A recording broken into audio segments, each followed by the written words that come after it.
தேசத்தின் குடிகளோடு தேவனுக்கு வழக்கு உண்டு. ஏனென்று என்னை கேளு ஞான தங்கமே, ஏற்ற விடை கூறிடுவே ஞான தங்கமே.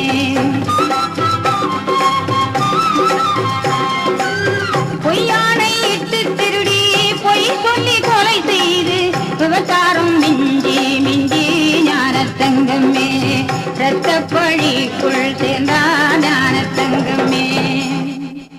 இப்படி உலக மனிதரின் கிரியைகளுக்கு நியாய தீர்ப்பு இருப்பதை சகேயு அறியாதிருந்தான். ஆயினும் இவன் இயேசுவை பார்க்க வகை தேடினான். இந்த சகேயு குள்ளனும் ஐஸ்வர்யவானும் ஆயக்காரருக்கு தலைவனுமா இருந்தாலும் எல்லாவற்றையும் விட்டு இயேசுவை பார்க்க ஓடுகிறான். அத்திமரத்தில் ஏறிக்கொண்டான். பிரியமானவர்களே, இயேசு அத்திமரத்தடியில் வந்து நின்று அன்னார்ந்து பார்த்து, சகேயுவே, சீக்கிரமாய் இறங்கி வா, இன்றைக்கு நான் உன் வீட்டிலே தங்க வேண்டும் என்றார். நீதிமான்களை அல்ல, பாவிகளையே ரட்சிக்க இயேசு கிறிஸ்து உலகத்தில் வந்தார்.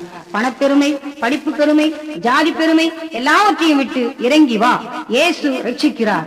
சகேயு இறங்கி இயேசுவை தன் வீட்டிற்கு அழைத்துக் கொண்டு போனான்.